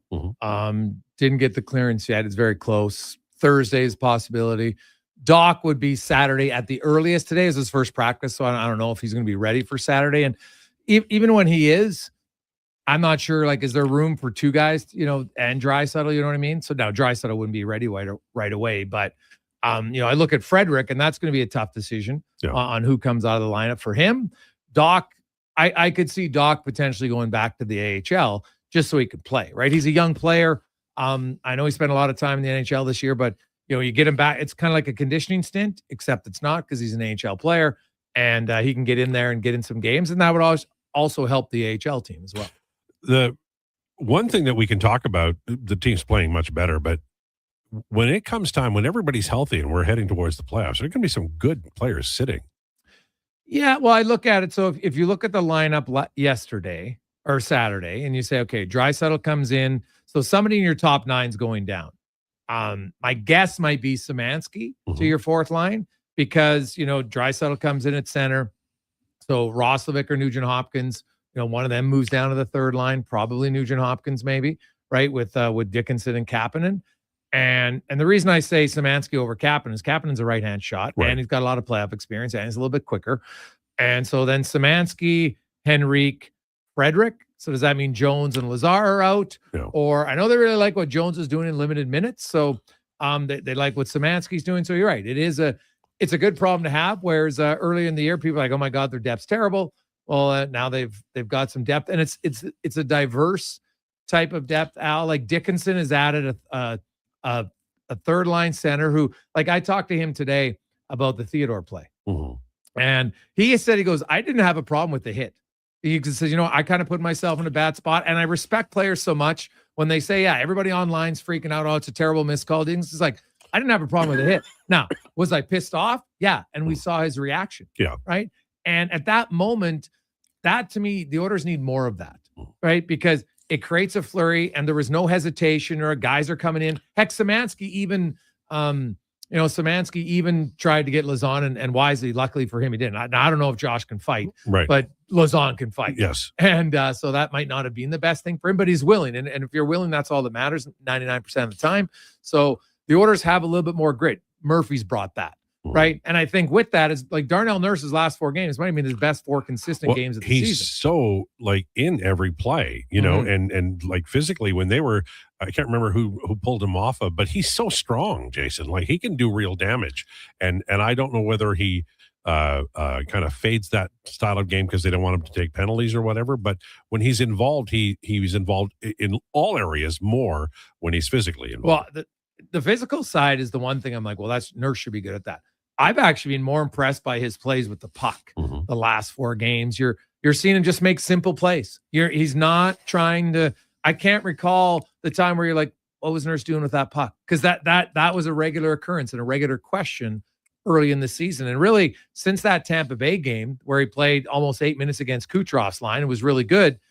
I don't know if it's just like a switch. Who knows? Maybe Paul Coffey's the Nurse whisperer, saying the right things, but he's got him focused and playing very well. And that makes the second pair now a lot better. I thought Wallman and Emberson had one of their better games as a duo. Like Wallman's starting to get a little bit quicker, it looks like. He likes that play where he comes behind the net, waits for the forward, and then explodes out. But he wasn't creating any separation earlier. The last few games, there's been a few separation, a little bit more from him. So that just makes the game easier for the Oilers because they're out of their zone quicker, majority of the time. Yeah, and the fact that the defense is like you've got a first, second, third pairing and it's understood. And no disrespect to Stastny, but this is a better group. Emerson back and healthy. Yes. The physicality of that second pairing, and they're taking on some tougher, own zone face-offs and stuff like that. It feels like they're locked and loaded for the playoffs, and you just hope for good health, which is always difficult for defensemen. But the Murphy trade, I think, might be the most significant one of the deadline. Not they got 3 Hawks, and we'll see how it all turns out. But it just seems to have settled down that defensive group. Emerson coming back too, but the right side it seems a lot more stable. Oh, without question. It always helps when you have 3 righties and 3 lefties. Yes. Right? And for so long, Edmonton didn't have that, and they had some lefties who went over there and played pretty well, no question. But it does, and it's not just settling them down. I think it's they've added, and I talked to even Pod Colson about this. They've like, you look at Murphy and you look at Dickinson, they got more guys who are in the fight, right? And like Murphy, I can't remember the game was where he delivered a hit and it wasn't even that bad. And the guy asked him to fight and he fought. He didn't even have to take that fight, but he's like, no, I'll answer the bell. And that goes a long way. It's not even so much if you win or lose the fight and it's not a spectacular fight. I mean, like that's almost irrelevant to your team toughness and your team togetherness. When I look at this team right now, they've been at like ceiling and floor are such a wide gap, but they're contesting every play. Like they're skating so well, Jason, on the back check. And when they do have the puck, we're seeing like Pod Colson's pass to Savoy. Like there's not a lot of big men can skate down there at that lane and skate as well, and then make a finesse pass. He's a big guy doing that. That's outstanding. That's funny because I talked to him today about, he has a lot of respect for Draisaitl and McDavid and just how hard he works. Because those guys, they put in a lot of work. That's how you become elite. It's not just, oh, you know what? I was blessed with good DNA. Like you got some natural maybe, but they work incredibly hard. And so does Pod Colson. And so we know that he's worked on his one-timer. But he was talking about, he goes, hey, I think I need more power skating. This is his words, not mine.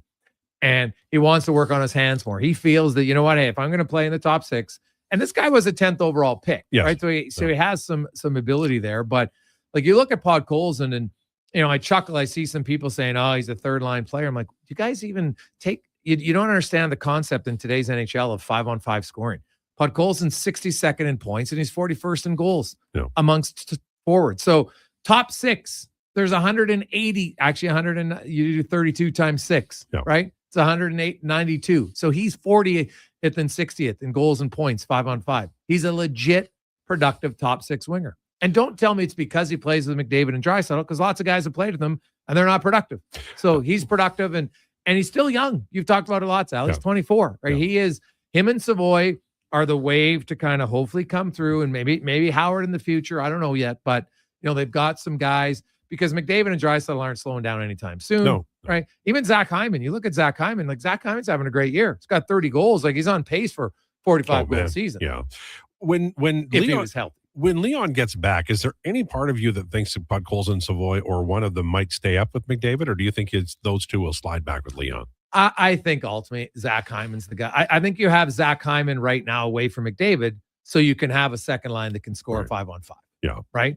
Because Nugent Hopkins has never really been a overproductive 5-on-5. Great power play, but not a complimentary 5-on-5 player. So I think when he's back, because there's a few things. The other thing, the Dickinson, Kapanen, Pod Colson line, they really like. Well, they being Knobloch. He really liked that line to put up in tough minutes. So if you look and say, well, now I've got Draisaitl and McDavid, I've got Hyman, Savoy, Roslovic, Nugent Hopkins. That could be your top 6. And I wouldn't be stunned if Pod Colson, Dickinson, and Kapanen potentially be a third line again. I know that the coach really liked that combination. It was limited because then the injuries came along, but there's some options there, right? Like you can keep Pod Colson in your top 6 if you want and have Hyman on one line, Pod Colson on one line, Kapanen on one line. So you got a bigger, harder forecheck and forward. Kapanen has been a little bit, inconsistent lately, coming off the injury, just getting back up to form. But it's important to remember that he's had, when he's playing well, he can play up and down the lineup. And he, as you say, he's a big body, and he can do some things with his hands too. Yeah, you know what? He doesn't have points in 6 games, but. And a lot of that is, if you look at the Dickinson line, if there's one area they want to improve on, and I talked to Jason about this, was they're not getting extended O-zone time. Right. They're not getting extended D-zone time, which is very good, but they're not getting extended O-zone time. They're kind of a lot of one-shots and off or face-offs, and then they're coming off. So, I asked Dickinson kind of how he's feeling now, because it takes you a while to get used to a new team, right? Coach trusts you. You see Knobloch has started to play Dickinson more against other teams' top lines in certain situations. Like, he's never going to play them more than McDavid. But, if it's like a 12 minutes and McDavid gets 7, Dickinson gets 5 for now, that makes sense to me. But I think the next phase he feels for his line is to be a little bit more contained offensive zone time. Ingram tomorrow? I would fully expect that. Yeah, he was practiced today. And it makes sense, right? It's in your division. That would be 3 starts in a row. Then you can play Jari against Chicago, and then you go back to Ingram against Vegas. Don't want to make it too hockey-centric, but I want to ask you about your thoughts on the Vegas Golden Knights. Hey, It's time, baby. Yeah, well, to me, this shows that I think they were making a coaching change in the offseason regardless. I think that's what this move tells me, that they'd been thinking about it. And they said, why wait until the summer? Let's see if we can get a new coach bump. And, you bring in John Tortorella. It's funny, I saw Ken Bolke pointing out that, the first 10 games in his last 6 teams hasn't been good. No. Now, does that guarantee that these 8 games with Vegas? Now, they got Vancouver. You couldn't have asked for a better team. Vegas has not been good. Vegas, since the Olympic break, is 31st in the NHL in points percentage. No. The only team worse is the team they're playing tonight, the Vancouver Canucks. So, hey, you got a new coach. You're at home against a team like that. Like, come on. It's like it's the easiest potential start you could have as a head coach. But, hey, the order game, there'll probably be a little extra juice because, players are natural. All of a sudden, it's like in a relationship, Al, everybody, you're in a new relationship and everything's giddy and everything's great for a short period of time. Well, it's no different with the coach. Every player now is like, oh, I got a new coach. Yep. I want to impress him. I also, maybe it's a clean slate for me. I will be interested to see, like, you don't have a ton of time, but will they make some tweaks, right? Like, it's not going to be the exact same system. Sure. Tortorella's going to want to do something different. Right. So we'll see. Because I know that people who are big PDO fans, I always kind of chuckle at PDO. Basically, you're telling me if you don't shoot and you don't score, your team's not very good. I'm like, but they never talk about PDO in the playoffs because all the winning teams have a way high PDO out. Yeah. It's funny to me. I always chuckle at that. I said, well, as a PDO team, it's going to come back, except in the playoffs. What are you talking about? Like the most important time of year? So you're telling me your stats are relevant at the most important time of the year? Why should I care that much about it? Because it's just adding up save percentage and shooting percentage. And I get it. And right now, Vegas isn't good. But does that mean they're magically always going to revert to the mean? No. Doesn't always mean that. No. And also luck is luck. And it runs out or and it doesn't. Sometimes skill is luck. Like if your guys can't score, maybe they're not that skilled. Maybe you're not that fast. Maybe how you're just trying to put pucks in the net over and over and over again isn't the best strategy. It's like when Stone grabbed the puck off McDavid when he was leaving the zone. That's skill and a little bit of luck. I mean, he was lucky to get the puck, but he was trying to get the puck. He put his stick. Yeah, he's trying to get the puck out of the right one, 100%. So, you can take it both ways.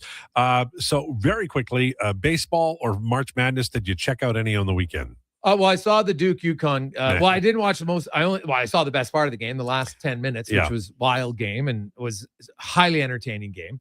And there's really kind of been a lot of blows. Like Michigan wasn't even close against Tennessee. Like that game was over in the first quarter. Yes. But so that game is great. But the Jays, my son's a huge Jays fan. He's gotten into baseball, so we watched quite a bit of it. And 50 strikeouts in 3 games for the Jays. Like it was, and it's funny. Like Hoffman. He's thrown 32 pitches, 27 for strikes. Like he was really good. And even the home run he gave up was high. Like it wasn't that bad of a pitch. And everybody's freaking out. But they went 3-0. They came from behind. But man, their starting pitchers, like I'll say this. Cease's, I was more impressed by his mustache, Al. Like that thing is a legit stash, right? Like, oh, that's quite the duster. But you know what? They've looked really good through 3 games. The new guys have come in. They're hitting home runs. They're getting hits from everybody. The Jays team is good, but their pitching staff looks pretty deep when you consider Trey Savage isn't in the rotation yet.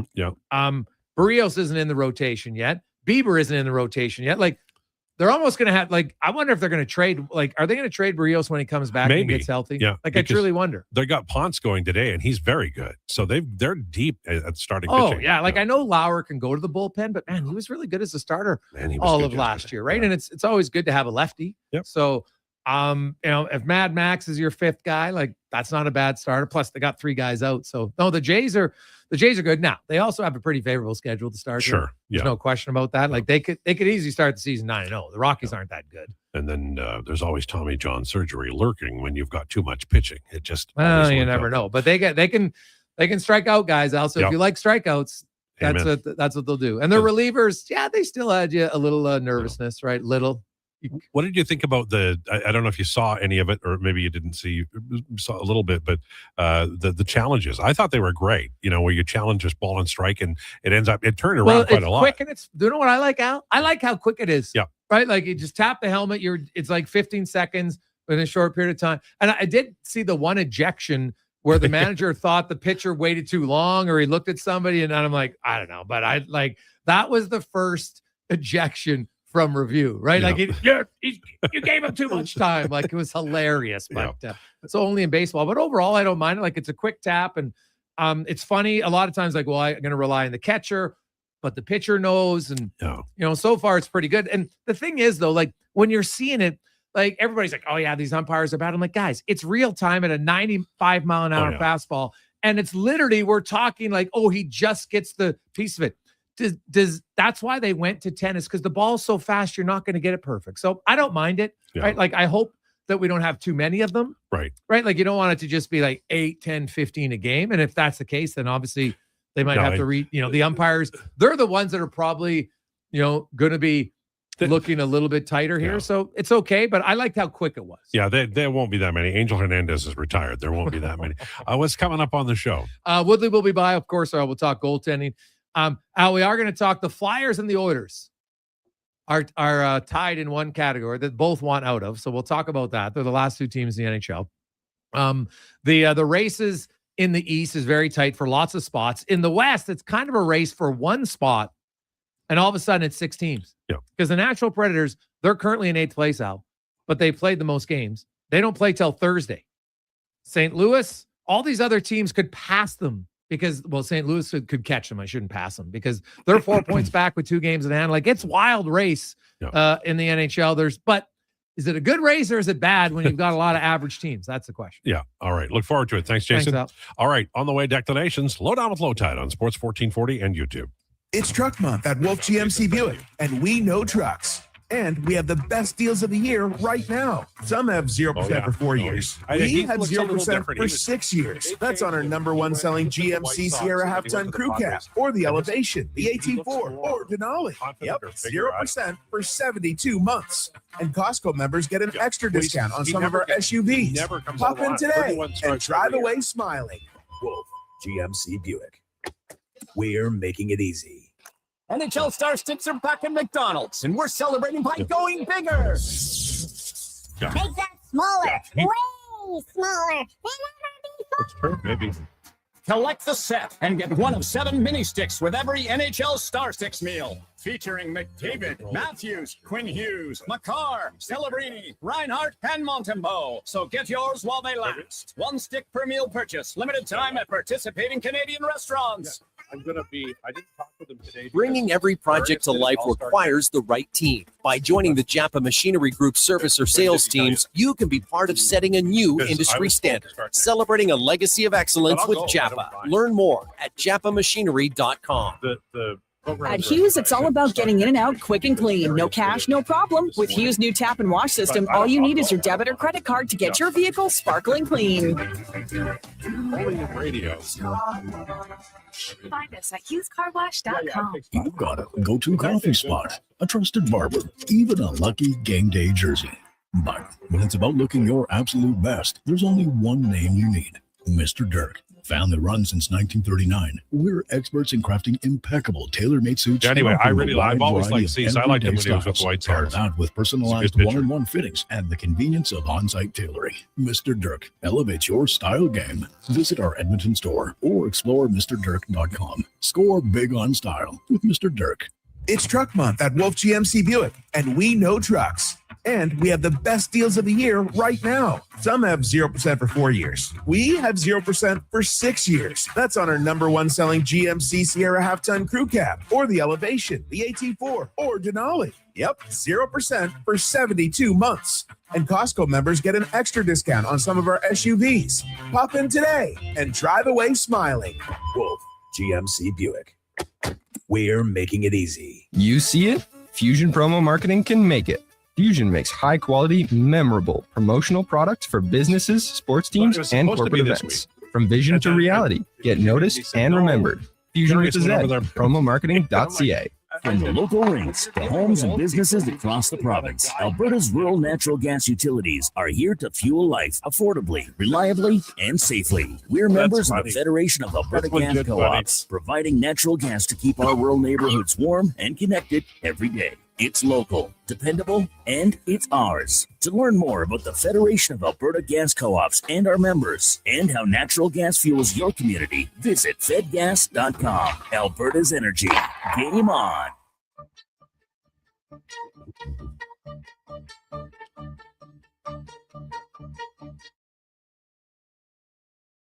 Here's the Lowdown with Lowetide on Sports 1440. Presented by Wolf GMC Buick. We're making it easy. WolfGMCBuick.com.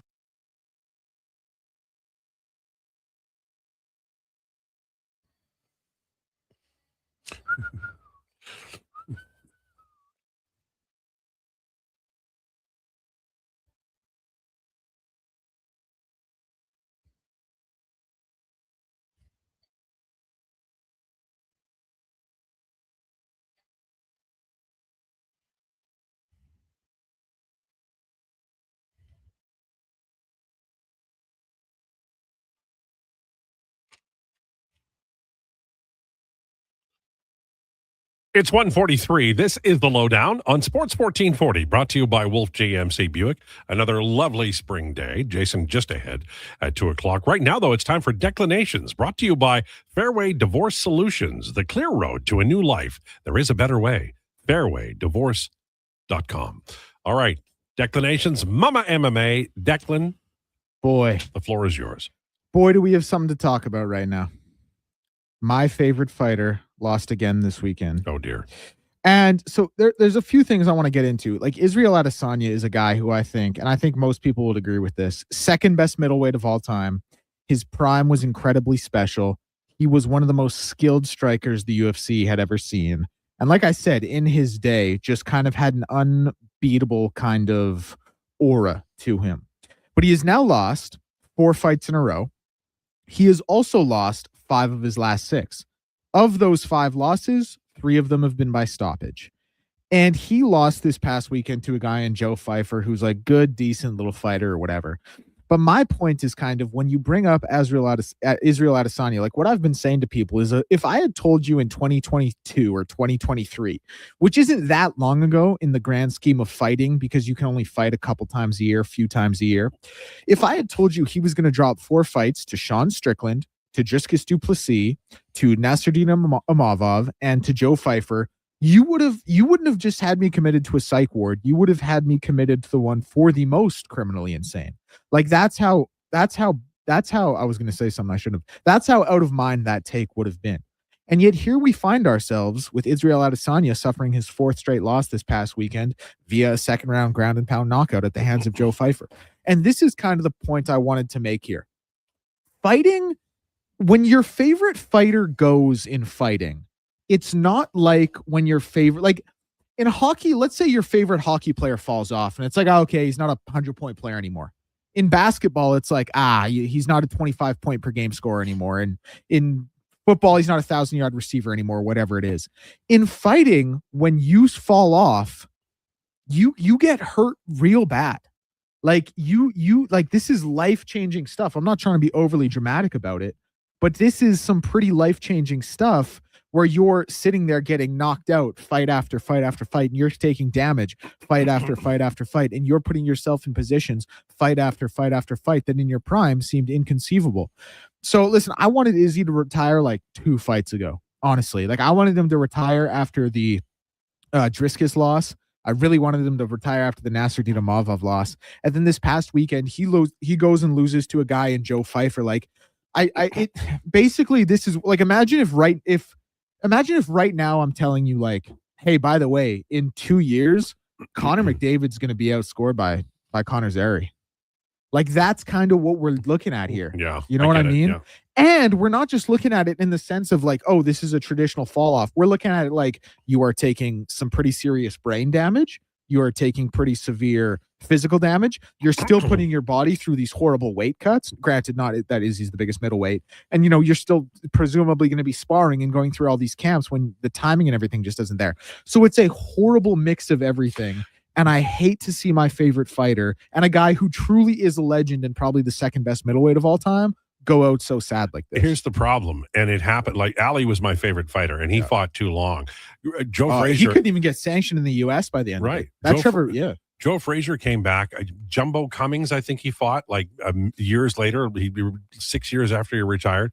And like it hurts. So you love these guys, right? They're so good, and they're incredibly entertaining. And what you want is for them to be healthy like for a long time. Ali was not. I mean, it really impacted his life and went in a bad direction. And Foreman's the only guy I can ever think of who I mean, I don't know what he dealt with, but it wasn't like a public thing where he, went downhill. And he was fighting really deep into his, post prime. Yeah, and it's just one of those things, like I say, because fall off for fighters happens it usually happens pretty quick. Like you don't usually just see a fight it might look like a gradual decline in terms of record, but it's you know how quick it happens because it really is just something that goes. You know what I mean? Mm-hmm. So yeah, it's sad to see. It's really too bad. Like he is a legend among legends, but he's just not the same fighter anymore. And and this is another thing, like Israel Adesanya, huge star in the UFC in his day, which to be fair now, probably like his real heyday 5, 6, 7 years ago, made a heck of a lot of money, big star for the UFC, built an unbelievable profile, has one of the most legendary highlight tapes out there. But just this isn't a sport you can just play around in and hang around in and say, maybe I'll be better. Now fighters do have comebacks for sure. Mm-hmm. But more often than not, you just end up taking this irreversible damage, and it gets to a point where it's not worth it. Like my thing with Izzy, specific to him, you've now lost, like I said, 5 of your last 6. 4 of those have been stoppages, and you've lost 4 in a row. You're probably not getting back to a title, like best case scenario for 3 years. Let's say 2.5, 3 years. You'll be 39. Like, what are we doing here? At some point, it's just enough should be enough. And as someone who loves Izzy, I flew out to watch this guy in Vegas by myself around my birthday one year. Oh, this is that's how much I love this guy. I want to see him hang it up. He's someone who means a lot to me, but it's a sport. You can't keep doing this. It's time to hang him up. It's time to hang up the gloves. Yeah, I get that. Yeah. Impassioned. So, when's the next big MMA event? Yeah, so UFC 327 is going to be coming up 3 weeks from now. It's going to be Yuri Prochazka versus Carlos Ulberg for the vacant light heavyweight belt, because the light heavyweight champion, Alex Pereira, who, funny enough, that was Izzy's last win. He knocked out Izzy Pereira in the second round, or Alex Pereira in the second round. He is now going up to heavyweight to fight for the interim heavyweight title on the White House card. There you go. Yeah, the White House card. How America is that? You know what's crazy about that White House card, though, really quickly? The main event of that card is the lightweight championship of the world, Ilia Topuria, who is a Georgian Spaniard, taking on Justin Gaethje, who is an American. And I cannot foresee one of Doctor Strange's scenarios where Justin Gaethje wins that fight. So you're conceivably on this White House America 250 card going to have a American brutalized by a Georgian Spaniard who used to fight in the weight class below, by the way. So this is what we would call interesting. On all levels. It'll be fun. Now, there are some matchups on that card where it's like, hey, let's feed our American superstar some cans so we can boast up America a little bit.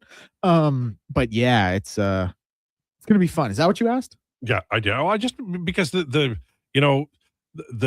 sometimes the sport is about the sport, but sometimes the sport is about other things going on in the world around the sport, right? So that's kind of absolutely cool. And when you call it the White House card, I guess you're doing that. You absolutely are. Absolutely. Okay. You have allergies and stuff, right? Was that for me or Josh? Yeah. You. Yeah, I have allergies. And I don't know what you have. What do you have, Josh? Nothing. I'm perfect. Okay. Well, yeah. De La Hoya declined quickly, in my opinion. Yeah, so I was just replying to that text. I guess I'll just say it now. He did, because like that Manny Pacquiao fight, he was really, really shot. He was weight drained. They did it at 147. Oscar hadn't fought at 147 in years. But the thing with Oscar was he lost to just better fighters. And that, like, the Hopkins loss, the Tito Trinidad fight, you can talk about that one, who should have won it. The Mosley losses, and then he came back and he did beat other good fighters. Like he had that win against Vargas. He beat Mayorga. Not that Mayorga's great. And then by the end, he did fall off in that Manny fight, the Floyd fight as well, if you want to put that in there. But Oscar's thing was more like he just lost to good fighters. And then by the end, like the very, very end, like last fight was shot. But his wasn't quite the same way. But your initial point to start this conversation is so pertinent, though. Because one of the heartbreaks I have in my life is cheering for Ali, who was like the most famous man in the world and such an entertainer. And I loved him. And then, he fought in some of the most famous fights ever. And then for him not to be able to have life afterwards because of the ring and because, guys around him, people around him were saying, his trainer left. It just he couldn't stop doing what he loved to do. And it cost him really in a big way. And so I hope that doesn't happen to your fellow. Did it ever? He lost the biggest fight of all time, by the way, against Joe Frazier in MSG in 71. People forget. Also, really quickly from Sevi the Commish, I'm in a UFC picks group with him. It's awesome. Love doing it. He said, what about the Barbara Grasso fight? Yes. One of the best, most vicious women's knockouts I have ever seen. Straight left hand by Alexa Grasso. Macy Barber's out cold. Then she gets choked out on top of that. Go watch the highlight. It was it was the craziest women's knockout I've ever seen. Thank you for the reminder. Everyone go watch that highlight. It was insane. The show's over. I got to go. And then the other thing you have to do is watch the Frazier Ali fight, which was phenomenal. The one at MSG. Thanks so much for tuning into the Lowdown. Jason Krueger is on the way. Enjoy your day.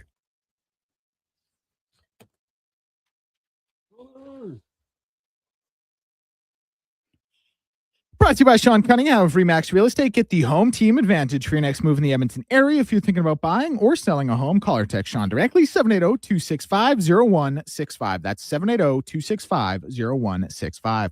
5 games in the NHL tonight gets going at 5 with the Islanders playing host to the Penguins.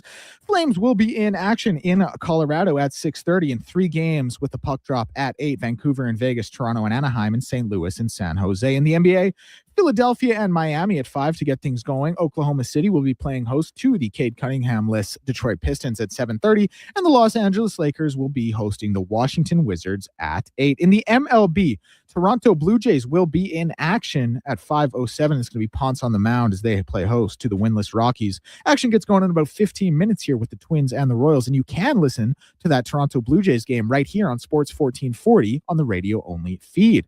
Finally, women's college basketball tournament, Michigan and Texas tipping off at 5 in Elite 8 action, as will TCU and South Carolina, that one at 7.